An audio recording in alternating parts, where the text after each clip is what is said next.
Hello. Hey, I don't speak at the start of videos anymore, but I want to share something. This story, it's been going on for a long time. I should have ended it a while back, a long time ago I should have ended it, but didn't due to the fact that, well, I disliked the original ending I had planned for this story, and even the whole storyline I had written out for it.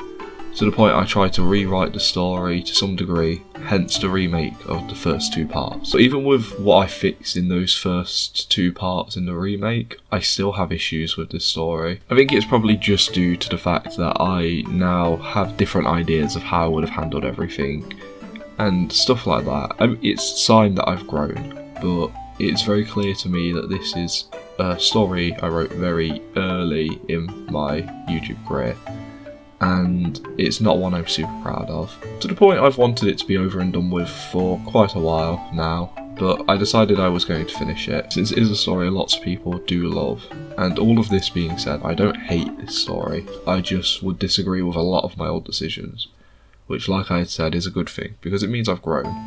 This story will hold a place in my heart as a story which helped my channel grow, but I can't lie, I'll be happy to see it go and move on to new things. And to have this story finished now, and to make this the last part, I need to make some changes through the last part that was recently uploaded. So we'll be beginning this story with these changes. But this all being said, I hope you enjoy the final part for What If Goku had landed in the MCU. Goku, the night before the battle, wanders around the Wakandan building, unable to rest, seemingly a feeling shared across the facility, as the boy walks past a few of his allies, all seemingly just as restless, one of which being Cap and Tony, the pair sitting and talking like old friends in the war room, the pair joking about the past, and Tony even sharing his plans to take a page out of Clint's book and settle down after this is all said and done. Steve supports his friend in this decision, but truthfully struggles to see the man settling down for long, but shares how he would like to do the same thing, but has lost the chance to do that when he went down in the ice. A moment of silence fills the room, as Tony asks Steve if he would be willing to give his life again, and Steve, without wasting a beat, says if that's what it takes to save everyone, he would. Tony goes to speak to make a joke, to mock Rogers, but he soon nods in agreement, without ever letting a word escape his mouth. Goku, having listened from the doorway, is happy to see the pair are finally talking on good terms again, but the conversation he had overheard makes him wonder if a sacrifice would be needed to win this battle, and if so, would he be willing to make the same sacrifice that Rogers did? As a feeling of dread looms over him, he decides to not sit on this thought. As he walks off through the building, he heads towards the one person who always is able to comfort him in a time like this, Wanda. He wanders through this facility, passing more and more heroes just as restless as himself, before finding him outside of her assigned room. He senses two things. One is something which brings a smile to his face, and the other is something he has been sensing for a while within the woman. Something clearly is off with Wanda, but regardless of how or when he asks, the girl always avoids answering the question. It's only been like this for a few weeks, but he is concerned for her. However, Goku, respecting Wanda's boundaries, decides not to push on the matter. As he knocks on the door and pokes his head into the room, seeing Natasha and Wanda speaking, he smiles, asking if everything is good, and the two women share a look before Natasha smiles at her nephew, giving him a hug and walking out of the room, whispering in his ear, "Good luck." Goku is confused, but Wanda asks for the Avenger to sit down. Now slightly nervous in a way he has never been before, he asks if everything is okay, and Wanda nods before asking Goku if he has ever thought about taking a break from the hero life, making Goku lift an eyebrow, saying he hasn't really, but he truthfully doesn't have any other skills other than saving people, and he has never known anything else, asking why she asked. Wanda hesitates before saying that she thinks after this battle they should take a few years off to spend time with one another and just to celebrate the victory. Goku thinks about asking why or pushing more or what brought this about. However, he can see the concern in Wanda's eyes. Something is clearly off. That same thing he's been sensing is clearly something bothering Wanda. So instead of pushing or arguing, he nods his head, telling the woman that they'll both take time off and travel the world without her brother being around to bother them, getting a small laugh out of the girl, who rests her head on Goku's shoulder. The pair deciding to try and rest, Goku once again sensing the strange thing coming from Wanda, but soon they find themselves in a deep, relaxing sleep. We rejoin the Battle of Wakanda as the shields fall to the ground, littering the battlefield like snowflakes. All the while everyone stands frozen in fear as Raditz's laughter fills the air as he announces that the earth falls today. But before the Outriders can race forward, as the animalistic creatures start figuring out what had just happened, a shout for everyone to duck is heard as lightning sparks across the battlefield, and then a bright blue beam cuts through the earth, then straight into the Outriders, killing hundreds in one single blow, as the explosion which follows kills off more Outriders. Groot turned back to see Goku, his hand extended outwards and sweat running down his face, the warrior having charged the attack the moment Wakanda's shields dropped, but at the cost of tiring himself out a bit. This blast has caused the Black Order's confidence to waver ever so slightly, but Raditz just laughs louder, his body shaking with excitement, never having had the chance to face another like him, as the distant brothers share a look with one another.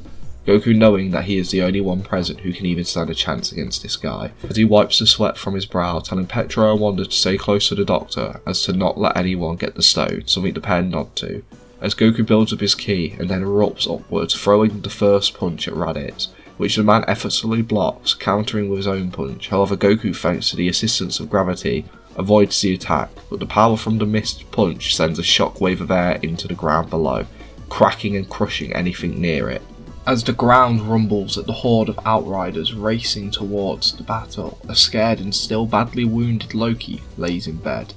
He hides away in the medical chamber, hearing the carnage raging outside. Looking at where his arm once was, he shakes with fear, before thinking of his brother, who he can only assume is now dead in space. An urge to run and hide flows through him, before a new feeling, a feeling he didn't know he was capable of, rushes through his body, and Loki hates it, however disappears into thin air, knowing what he must do. The Avengers team up to hold the front line, both Cap and Tony commanding each squadron effortlessly, to make the battle against the aliens easier. That is until Cap finds himself being thrown backwards by an unseen assailant, as Cap is used as a battering ram to burst through the Wakandan soldiers, only stopping when he is outside of the battlefield, now suspended in the air, feeling his body crushing in beneath himself. Looking around, he spots Ebony Maw. The alien looks at Captain America, having observed his command and how everyone looked for him for advice. He figured to take him out would be a good plan. After all, removing a leader makes the army much weaker. But before he can bisect the first Avenger with his own shield, a repulsor blast hits the back of Moore's head, breaking his concentration, causing him to drop Rogers, as a voice shouts out saying, "Sorry Squidward, but I can't let you hurt Stars and Stripes over there. He still owes me one for that shield right there." As Ebony and Rogers turn to see Tony, flying in the air and wearing a cocky smile. As Ebony Maw goes after Tony, the other leader, Captain America jumps in between, getting ready to fight alongside Tony once more, as the pair begin to work together to hold back and kill Ebony Maw. But with both Tony and Steve out of the main battle, it leaves our heroes without commanders giving them guidance, leading to mistakes happening across the battlefield. Spotting this, both Rhodey and Bucky tried to take back command, however the pair butt heads every so slightly, due to them not really knowing one another, leading to more mistakes happening, causing the likes of Proxima, Corvus and a large number of Outriders to sneak past the front line, all of which heading towards the wizard wielding the Infinity Stone. Meanwhile, in the bulk of the crowd, Obsidian is being kept occupied by the likes of Bruce in the Hulkbuster armour, who's getting a little assistance from Peter, who tries to assist Banner where he can, using his webs and just pure strength to hold back Obsidian alongside Bruce Banner. Goku is in his fight and he can sense everything going down, and he knows they need his help, but he is in an issue of his own. His opponent is much stronger than him, so fighting in a close quarter battle is not going to work for him. However, he's decided to start playing to his strength, and luckily he's inherited a strength from his father, a very good knack for sharpshooting. Goku is having to use everything his father has ever taught him while running through a forest, weaving in and out of trees to make his pursuer lose sight of him for brief instances before firing off a shot and then continuing his run. All the while he's trying to find an opening to escape and formulate a much better plan. However, to do so he knows he'll have to lose Raditz first, only being able to hope that what his aunt and dad have taught him will be enough. All the while trying to break down each and every one of Raditz's movements, watching every slash and jab the man wildly throws with his keyblade, hopefully trying to break down the fighting style to find an advantage. All the while Raditz on the other hand is loving this, Not only is he getting a chance to fight another Saiyan, more than likely the last one other than himself, but he is the stronger of the two of them. Raditz loves this feeling of adrenaline rushing through his body. It's not very often that a low-class warrior gets the chance to relish in being the strongest Saiyan in the room, but this is perfect for him. However, he cannot help but feel like he is slightly disappointed by the only other Saiyan left. After all, he's fighting in such a cowardly way with his run and gun strategies, having hoped he could kill the final Saiyan in a close quarters battle. Raditz using this for fuel to push himself farther as he fights to kill the other Saiyan. As Raditz has this thought, however, he takes his eyes off his opponent for a split second, distracted by the noise of the battle happening in a distance, and when this happens, Goku doesn't waste his chance. Being the son of a spy, he quickly disappears into the forest and hopes that his opponent can't sense energy like him. This allows Goku to catch his breath and find something out useful about his opponent. After a few seconds of searching, Raditz seemingly gets more and more annoyed, as Goku can now tell that Raditz doesn't share the ability to sense energy. This allows Goku to take more time to catch his breath, hearing Raditz cut down trees and screaming out for his opponent, but Goku stays calm, taking this chance to get some of his energy back, to breathe, get his stamina back up, all the while checking in on the battle, making sure his friends are alright. And the battle seems intense, however he can tell that even though the Wakandan people are struggling, and so are some of his friends, they are winning ever so slightly. A smile creeps on his face before he then senses the energy of Proxima and Corvus closing in on Strange. He can feel that Wanda and Petra have separated from the Doctor to deal with a large group of Outriders, and now means that Doctor Strange is currently alone, and so is the Infinity Stone. Knowing that if Thanos' forces can get their hands on the Time Stone, it'll be game over. So Goku breathes in deeply. He needs to join the fight. He needs to help them. But he can't leave Raditz unattended. If he joins the battle, it won't take long for Raditz to show back up and start wreaking havoc on people who can't fight him. So instead, he's going to have to take him down here and now. So Goku begins to gather up a large sum of energy in the shape of an arrow, one that grows and grows as the seconds tick by. Soon the arrow is the size of an anchor, and he waits and waits and waits, holding this arrow until the perfect moment, and then it happens. Raditz cuts down the tree Goku is hiding behind, and the moment the tree is cut through, Goku smirks, knowing he's not going to miss this shot at point blank, releasing the arrow directly into Raditz's chest. The force of the attack is enough to send Raditz flying backwards, and the explosion which follows is strong enough to shake the entire forest. The blast even engulfs Goku, knocking him backwards and kicking up a storm of dust, and as it begins to settle, Goku can't help but feel like he should have killed his brother there. But as every second passes and the dust becomes clearer and clearer to see through, it soon reveals Raditz looking around trying to find his brother.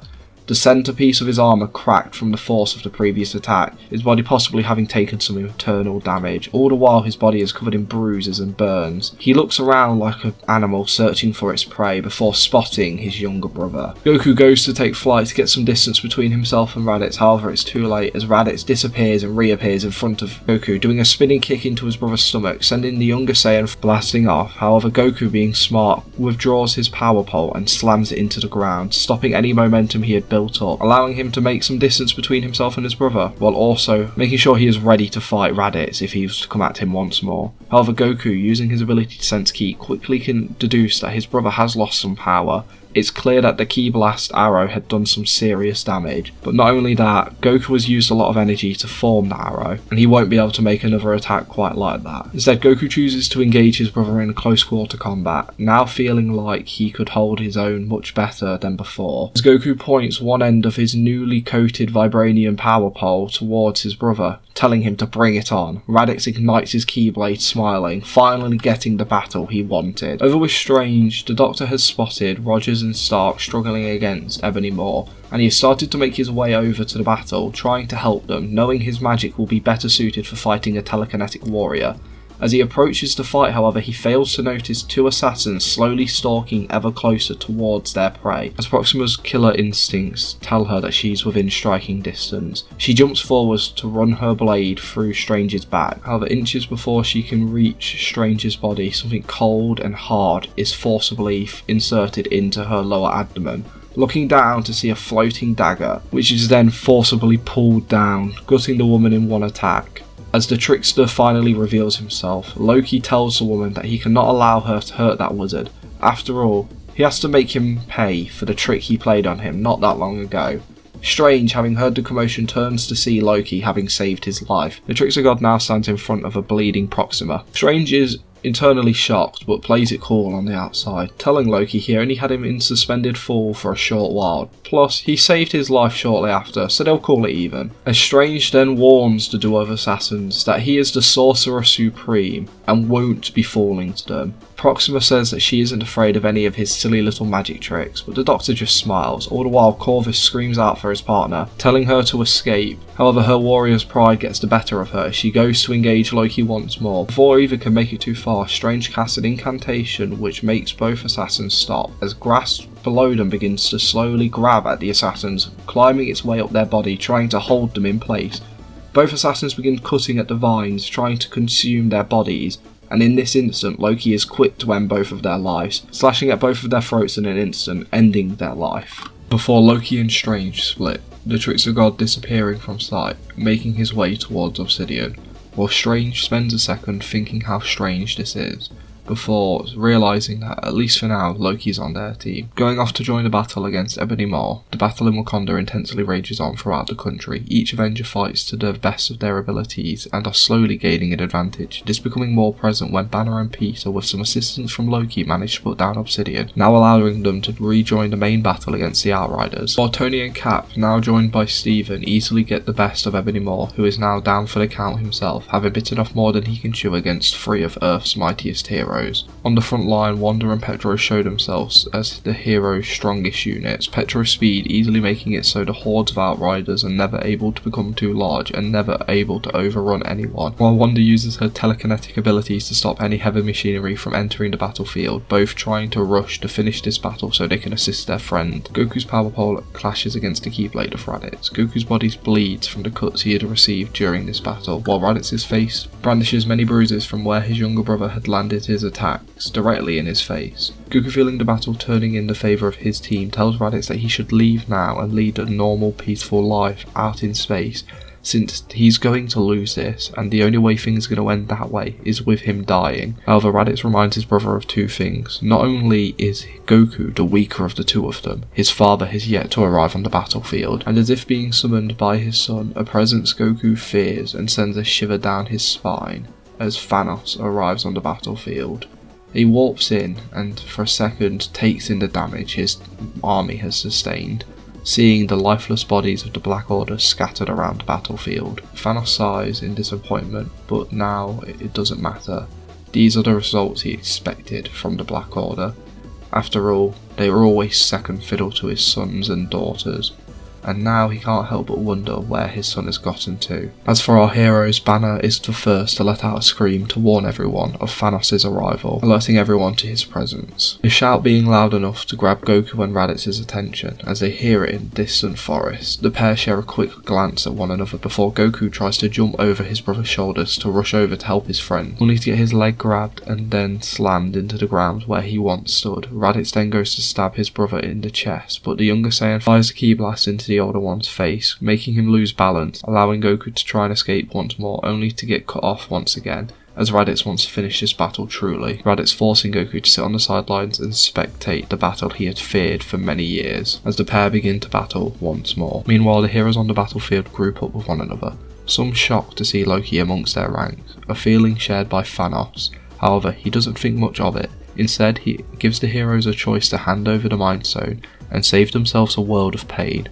Rogers and Stark share a look with one another, unsure of how they fare against this mad titan, but as they think this, the other heroes around them begin to stand prouder and get ready to battle, and the 2 friends share a nod, as Roger announces one sentence for the Avengers to assemble. Without a word, a plan seems to be formed, a smile plastering on Petro's face, who makes the first move, running forward at top speed, running circles around Thanos, spinning the Mad Titan around for a few seconds, allowing T'Challa to come in, kicking the Tyrant in the head.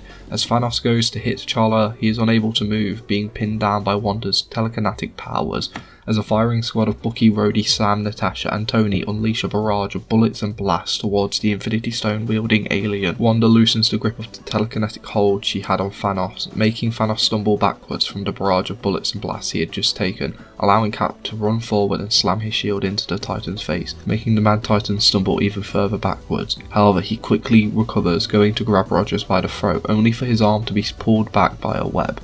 Peter shouting out for Mr. Strange to hit him now. As Strange separates into many different beings, thousands of Stranges peering around Thanos and begin to throw spectral lassos to hold the Titan in place alongside Peter, shouting out for the Trickster to do something now. As Loki appears a few feet away from Thanos with Banner by his side, the Hulkbuster wearing scientist jumps forward, slamming the metallic fist into the face of the Mad Titan, dazing him, allowing Loki to make a shot at the Infinity Gauntlet. As he sprints forward, reaching out to try and grab the gauntlet, Loki gets within inches of being able to grab it before Thanos has finally had enough of this fight, and a blue glow emanates from the gauntlet and a portal opens in front of Loki. As the Trickster God falls through it, he finds himself in the middle of a desert as the portal closes behind him. Thanos now activates the power of the Power Stone, ripping himself free of the binding from both Strange and Peter before clenching his fist using the Reality Stone, causing all Avengers around him's legs to turn to silly string, temporarily immobilizing most of them. But the previous firing squad continued their assault on Thanos from a distance. However, using the Space Stone, no bullet or blast ever gets close to the Mad Titan,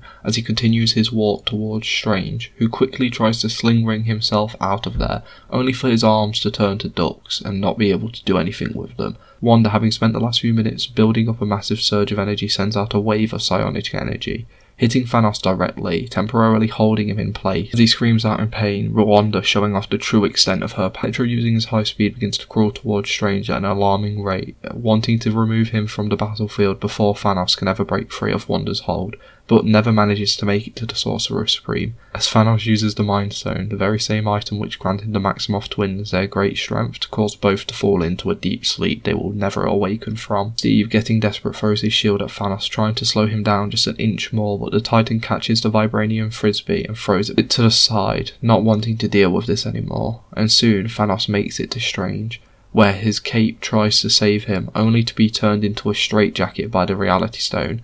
Now, the cape which tried to save him keeps him pinned to the ground, unable to move. Thanos tells the Doctor to hand over the Time Stone, and Strange lets out a reluctant sigh. And he knows how this has to end. He was just hoping it wouldn't come to this. So in a strange twist of fate, Strange, knowing how to win this battle, hands it over with a reluctant look on his face. Everyone screams out that Strange is a fool. However, the Doctor hangs his head low, telling everyone it is the only way. Thanos smiles, shouting for his son, wanting his heir to be present when he completes their lifelong quest, as he opens a portal which reveals Raditz standing over defeated Goku.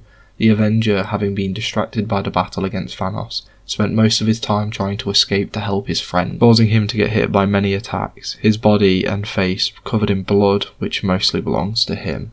Raditz, seeing his father, walks through the portal, leaving Goku in the forest to bleed out and die. Raditz tells his father that he had killed the other Saiyan, making the other heroes feel a great deal of grief, none more than Natasha at the thought of losing her nephew, and if Wanda and Petro were awake, they would probably feel very similar.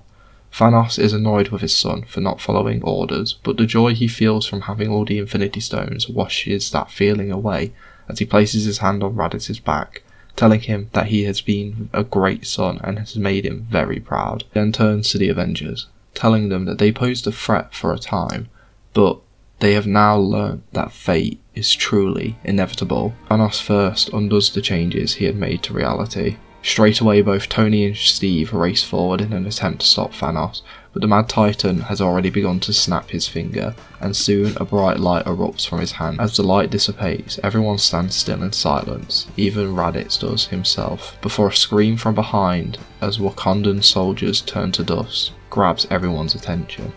As the dusting effects begin to happen worldwide, as millions of people begin to disappear around the world, Tony and Steve don't stop their charge, seeing Thanos having been weakened by the snap. They know they can take him now, but Raditz defends his father, blasting the pair away in an instant with a weak ki blast. Both getting up ready to fight once more, but a faint cry of Mr. Stark causes Tony to freeze as he watches Peter start to turn to dust, fighting his hardest to stay in this world, begging for Tony to do something. Steve soldiers on, showing his willpower even when hearing the faint grunts of Bucky as he slowly turned to dust. Steve soldiers on, racing past Raditz and managing to hit Thanos directly in the face and then hit him again before he is thrown back to the Avengers by Raditz. He goes to move once more, but Strange looks towards everyone, apologising for the loss they are about to experience, before he too turns to dust, causing him to freeze. As the other Avengers around Rogers begins to dust away, Petro, having woken up from the slumber Thanos put him in, holds his sister, who has also begun to wake up, only to see her hand slowly turn to dust. Petro shouts for his sister to try fight it using her powers, but Wanda looks scared, but not for herself, but for someone else, for something Petro clearly doesn't know. However, before she can share this fear she is feeling, the girl is turned to dust completely. Everyone now left wondering what Strange meant, assuming the dusting is the grief he meant. Petro, seeing Thanos is still here, goes to fight back, but a scream which shakes the country stops everyone in their tracks, as the scream begins to get joined by a bright golden blue light erupting from a nearby forest. Only seconds ago, Goku lays hardly able to breathe, feeling like his ribs are broken and sporting a hole just above his liver from where he has been stabbed. The Saiyan tries to stand, wanting to help his friends fight Thanos, but is unable to do so, instead is forced to sense things out from a distance, as he can feel the slow mistress of death trying to take him. He feels a sudden surge of confidence for a second, feeling Tony and Rogers lead a charge towards Thanos once more, only for Raditz to stop them. He senses Steve try again, but then he begins to feel why Tony stopped fighting. As life around the universe begins to disappear randomly, Goku feels each person's fear, pain and dread as they slowly disappear into nothingness, and before he can think about it, his mind has automatically locked onto the powers of his family, feeling them outside, clearly enjoying the day, probably having a barbecue like they liked doing, before his mother, his brothers and his sister all disappear. As tears begin to build in the Saiyan's eyes, so too does a rage in his heart as he starts to feel something build up inside of him. Goku then goes to check on the Avengers subconsciously without even thinking it, and then he feels it. Life force of Wanda, fading, disappearing second by second. Petro comforts her, but it's nothing. The woman disappears. The woman Goku loves is gone. Killed by the man who haunted Goku's nightmares ever since he was a young boy. Goku can't help but let out a scream. It bursts free from his mouth, so too does a golden aura, as it begins to engulf the forest, and in a glow of blue shreds through his skin, wrapping itself around him and soon the forest. Thanos and Raditz spot this glow. It confuses them. What could it be? What's making that glow? But Thanos isn't wanting to stick around and find out. He rushes through his escape plan, opening a portal and telling his son to step through, not wanting to leave without him. However, this proves to be a mistake, as suddenly Goku appears in front of Raditz, no pupils in sight, his eyes pure white, and his rage is pure. Without wasting a second, he throws a punch forward which punctures through Raditz's chest with little to no effort. Raditz is only able to mutter out one thing before he died, and that is that they've won. This causes the light around Goku to glow even brighter as he turns his attention to Thanos, who cowardly has run through the portal he had created, not wasting a second, already beginning to close it. Only seconds left, Goku turns to his family, the Avengers, and then remembers everything Thanos had done, and without wasting a second, flies straight through the portal in the nick of time. Thanos doesn't have any time to react as a punch collides with his face, but this time sends the Mad Titan bouncing across the planet, only stopping when his body meets a nearby mountain. Thanos is now met by the one thing which made him fear the Saiyans, a Super Saiyan, seemingly made by his own hands, and the son of the man who gave him the scars on his very face. Thanos wants to think more on what's going on, but doesn't have a chance as Goku once more appears above Thanos, having formed a kilo, and fires off hundreds of small blasts which bombard Thanos. However, each arrow hits harder than the Hulk could ever dream of, drilling Thanos into the ground within a matter of seconds. Thanos is nearly dead and begins to panic, though starts using the Infinity Stones to try and slow Goku down, using the Reality Stone to show people who had died in the snap, hoping to slow him down, only to fuel Goku's rage. Thanos rewinds time to not get hit by an attack, only to be a bit harder and faster by a different attack. Tries using the Power Stone to fight Goku, only to have his bones broken. He tries mind controlling Goku, but his will is too strong. He tries creating an infinite space between himself and Goku, but the boy is too fast, and soon Thanos is a broken shell of his former self. Goku stands over Thanos, telling him he made a mistake messing with his home, as it is the place which gave him a second chance, allowing him to meet amazing people, allowing him to lead a life he loved, and allowing him to learn the morals he lives with today, explaining how he will always try to save everyone, but when that fails, he will definitely avenge them. Thanos, in a last-ditch effort, tries to snap Goku out of existence, but an arrow quickly goes through his head, killing him in an instant. Goku is now left on an alien planet, his rage finally dying down. He drops back to base, coughing up blood, and the injuries from the battle with Raditz being too much, as Goku can feel the cold embrace of death slowly overtaking him. He falls onto his back, laying not too far from Thanos, as Goku tries to force ki into his injuries, only to learn his body has none left to give. That new form of his, what Goku can only assume is a Super Saiyan he read about from the books of the Saiyans that as gods had, must have used all of the energy he had left. However, he can't help but be confused, since the legend said golden, not blue, wondering where that blue energy had come from. But as Goku lay there dying, he apologises to everyone he failed, his mother, brothers, sister, and Wanda. If he had accessed this earlier, he could have stopped the snap from happening. Maybe he could have stopped Thanos from winning. As he looks at the Infinity Gauntlet on Thanos' hand, he remembers back to what Stranger said about one reality being the winning one. Guessing to himself that this wasn't the way to win, letting out a little chuckle. He lays feeling the blood in his body trickle out, before thinking of the comic he read as a kid, which made him want to be a hero. This being the story of Stephen Rogers, aka Captain America, a man willing to sacrifice his life to save millions. As Goku lays there, thinking about this comic, he remembers the ending, and then looks at the gauntlet to his left, wondering if it's possible. Wondering if the gauntlet could take all those lives. Could it save them? He saw the damage Thanos took from the snap. He knows putting this on will kill him, and it might not even work. But maybe, just maybe, he can right the wrongs of Thanos, and maybe he can save the people he loves. Goku weakly pulls the gauntlet off Thanos' hand, and looks up towards space while holding it.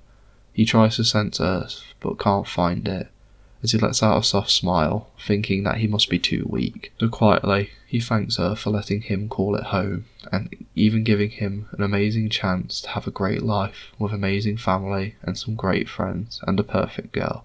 He can't help but smile as he slips on the gauntlet, hoping they all lead good lives, and praying to God that this works.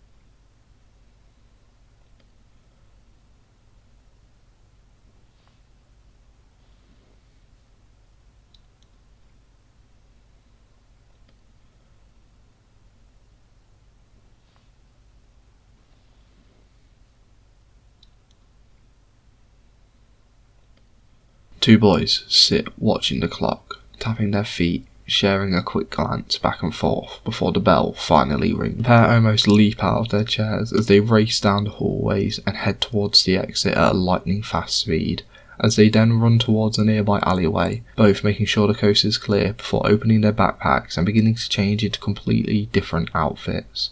As one boy changes into a black Spider-Man outfit, he turns to his unknown friend, asking if he's ready for the parade. The boy nods, saying his mother and grandparents are going to be meeting them there. Mars laughs, saying Peter is doing the same. Apparently a lot of the old and new team are coming for this. This causes a soft smile to escape from the other hero's lips as he shakes his head to clear his mind, before asking if his friend is ready. Taking flight, hovering a few feet above the ground, Spider-Man nods as he fires a web towards the foot of the unknown hero, as he takes flight fully, leading them both through the city. The pair letting out an excited cheer as both use their superhuman reflexes to dodge any oncoming buildings or traffic before finally arriving at Central Park. The pair circle around the exterior for a few seconds before finally spotting a few people clustered on a roof. Spider-Man points it out, causing his friend to land on the roof. As Spider-Man lands, a shout of Miles grabs his attention as he removes his mask to embrace his mentor, Peter, asking if his friend is alright and how he has been. The younger hero laughs, saying he's been picking up his slack since he left to take over Stark Tech, and an older man laughs back, saying he has been getting some help and giving it as much as he could, as an older grey Tony Stark smacks Parker on the back. Peter lets out a small sigh of not much help, as the three get caught up in the conversation. Our unknown hero watches for a few seconds before a hand grabs his shoulder. Turning around, he sees his grandparent, Clint, joined by his great-aunt Natasha. Quickly embracing the older Archer in a hug, he lets out a small chuckle, asking how his grandson has been. The pair catch up before Wanda arrives, rushing over to her son and hugging him too. As she turns over to catch up with her in-laws, Gohan turns around, watching more and more heroes pile up, from the old like Banner to the newer such as Camilla. Even gods show up for this occasion, as Thor, joined by his brother and king Loki, arrive on the scene, hoping they are not too late. As more heroes begin to appear, Gohan sees his uncle Petro, Old Man Rogers, and many more heroes, all having gathered to celebrate one thing, as horns sound in celebration, causing everyone to stop their conversation, allowing the group a chance to see a familiar friend. As a blimp turns a corner, everyone gets a chance to see someone they have not seen in years. Wanda and Clint begin to tear up, just like every year, as the others show a mixed set of emotions. Rogers, Bucky, Rhodey and Sam all give a salute to their fallen friend. Others sit in silence, such as Tony, who smiles faintly, thinking of the boy. But Gohan, he sits smiling, almost hanging off the edge of the building, watching the blimp drive by, only getting to see it for a few moments at most. But those moments mean the world to Gohan, as it reminds him of the amazing man his father was, and helps him keep motivated to continue keeping the peace his father gave his life for. And every Avenger takes a moment of silence to celebrate the day their friend, father, and partner gave his life to save the world. I hope this ending is okay for most people. If not, I get it. It's very different from what I had originally planned for this series. But for me, I believe this is the best way to end the story I had written for the hero Wukong. It took a long time, but I finally finished this story. It only took me 3 years, and for those who have stuck around, thank you. This story, it means a lot to me, even if it was silly and definitely doesn't hold up to my more recent stuff, but that's fine by me. Thank you to everyone who stuck around throughout the long adventure this story had. From the highs to the lows, I can never truly thank people enough for clicking on probably my worst thumbnail ever, and sticking around till now. If you're looking for something similar to this story, but a clear, better version, I would recommend Damien What If's version of this idea. He takes this story in a direction I think could be super interesting, and his story will likely end more superior to mine. However, that all being said, I hope people stick around and watch other things I output, as I enjoy doing this. And for the last time, thank you for watching this part of what if Goku landed in the MCU. I hope you all have a great day, or a good night, and I'll see you next time. Bye for now.